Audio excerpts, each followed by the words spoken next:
మీ GIET ఇప్పుడు GGUగా మారింది. 2000కు పైగా ప్లేస్మెంట్స్, IPM, KPMG వంటి సంస్థలతో ఇంటిగ్రేటెడ్ కోర్సులు. UPSC కోచింగ్, అడ్మిషన్లు ఓపెన్. ఏటీఎం మనందరికీ తెలుసు. ఏటీఎం గురించి ప్రత్యేకంగా చెప్పాల్సిన అవసరం లేదు. ఏటీఎం అనుకుంటే అందరూ ఏమంటారంటే జనరల్గా ఎనీ టైం మనీ అనుకుంటాం, కానీ కాదు.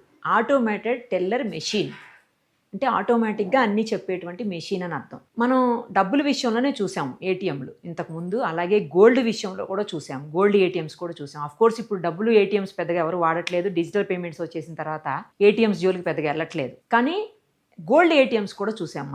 మనం వీడియో కూడా చేసాం గోల్డ్ ఏటీఎం మీద. నా దగ్గర మీకు కనిపిస్తున్నటువంటి ఈ విజువల్స్ ఏంటో తెలుసా? ఇది స్పెషల్ అన్నమాట. ఎనీ టైం రైస్ ఏటీఎం, రైస్కి సంబంధించినటువంటి ఏటీఎం ఇది. ఛత్తీస్గఢ్ రాష్ట్రంలో అక్కడ గవర్నమెంట్ ఏదైతే ఈ రేషన్ బియ్యం ఉంటుందో ఆ రేషన్ బియ్యం కోసం కొత్తగా ఈ మెషిన్ని స్టార్ట్ చేసిందనమాట. చూడండి, మెషిన్లో 2500 కేజీల బియ్యాన్ని పెడతారంట. అంటే దాని కెపాసిటీ 2500 కేజీలు అనమాట.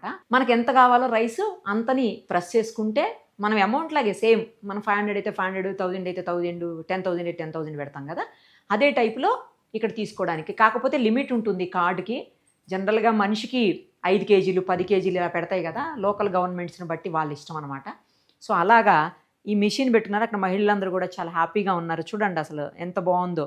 జస్ట్ మెషిన్ని మనకి ఎన్ని కేజెస్ కావాలో కార్డు పెట్టి, రేషన్ కార్డు, ఆ కేజెస్ దగ్గర నంబర్ నొక్కేస్తే కిందకి మంచిగా రైస్ ఒక బ్యాగ్లో వచ్చేస్తుంది అనమాట. అదిగో వాళ్ళు రేషన్ కార్డు కూడా చూపిస్తూ ఉన్నారు. అదిగో ప్రెస్ చేస్తున్నారు. ఆ తర్వాత అదిగో ప్రెస్ అవ్వగానే వాళ్ళ అంటే కార్డుని స్కాన్ చేశారు, చేయగానే రైస్ వచ్చి వాళ్ళ డీటెయిల్స్ వచ్చినాయి. ఆ తర్వాత ప్రెస్ చేయగానే రైస్ వచ్చేసినాయి బ్యాగ్లోకి. సో చాలా చాలా బాగుంది. మామూలుగా మన రేషన్ షాపుల దగ్గర ఏంటి పరిస్థితి?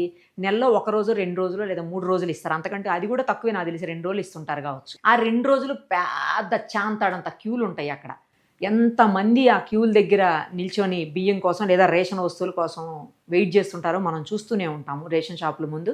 ఇంకోటి ఏంటంటే రేషన్ బియ్యం కోసం ఓన్లీ పేద మధ్యతరగతి వాళ్ళే వెళ్తారనుకుంటే పొరపాటు. ఇందులో పెద్దవాళ్ళు పైన అంటే అబోవ్ మిడిల్ క్లాస్ కూడా పోతూ ఉంటారు. కారణం ఏంటంటే రేషన్ బియ్యం వేస్తే దోశలు బాగా వస్తాయి అని చెప్పేసి ఒక ఇది ఉంది. స్మూత్గా వస్తాయి, క్రిస్పీగా వస్తాయి, బాగుంటాయి దోశలు అని చెప్పేసి. ఎస్పెషల్లీ దోశల కోసమే ఈ రైస్ని తీసుకునే వాళ్ళు చాలా ఫ్యామిలీస్ ఉన్నాయి. తర్వాత ఇవి తీసుకొచ్చి కిరాణా షాప్ వాళ్ళు కూడా అమ్ముతూ ఉంటారు. కిరాణా షాప్ వాళ్ళ దగ్గర జనరల్గా ఒక మామూలు రైస్ ఉంటాయి, వాటితో పాటు ఇవి కూడా తీసుకొచ్చి రేషన్ వాళ్ళు తినకుండా, ఇది మన దగ్గర అయితే ఇప్పుడు సన్న బియ్యం వచ్చినాయిలే కానీ చాలా చోట్ల ఇంకా సన్న బియ్యం రాల, దొడ్డు బియ్యమే ఉంటాయి. ఆ దొడ్డు బియ్యం తినలేక వాటిని తీసుకెళ్ళి, ఇక్కడేమో 1 రూపీ కదా బియ్యం, స్టేట్లను బట్టి ఉంటుంది, మన దగ్గర అయితే 1 రూపీ. ఆ 1 రూపీ బియ్యం తినలేక వాటిని తీసుకెళ్ళి 5 రూపాయలకి 10 రూపాయలకి రేషన్ షాపులో అమ్మేస్తుంటే, మళ్ళీ రేషన్ షాప్ నుంచి నేను ఇందాక చెప్పినట్టు దోశల కోసం హై ఫ్యామిలీస్ వాళ్ళు కొనుక్కుంటూ ఉంటారనమాట. సో అలాగా ఈ ఏటీఎం బాగా అనిపిస్తుంది. మొత్తానికైతే రేషన్ బియ్యం కోసం ఏ టైంలో అయినా క్యూల్లో నుంచునే పని లేదు, మనకు కావాల్సినవి తీసుకోవచ్చు. చక్కగా ఏసీ రూమ్లోకి వెళ్ళి హ్యాపీగా బటన్ ప్రెస్ చేసి తెచ్చేసుకోవచ్చు. అలా ఛత్తీస్గఢ్ రాష్ట్రం ముందుకి ఒక స్టెప్ వేసింది. మనకంటే చాలా ఫార్వర్డ్ ఉంది ఛత్తీస్గఢ్. మామూలుగా మనం అనుకుంటాం ఛత్తీస్గఢ్ అంతా బ్యాక్వర్డ్, ఏముండదు, ఎడ్యుకేషన్ తక్కువ, వాళ్ళకి కొంచెం ఫాస్ట్ ఉండరు, అన్నిట్లోనూ బ్యాక్ ఉంటారు అని చెప్పి. కానీ కాదు, చూసారా రైస్ ఏటీఎం అంటే ఎక్కడా లేదు దేశంలో, ఫస్ట్ టైం స్టార్ట్ అయింది ఛత్తీస్గఢ్లోనే.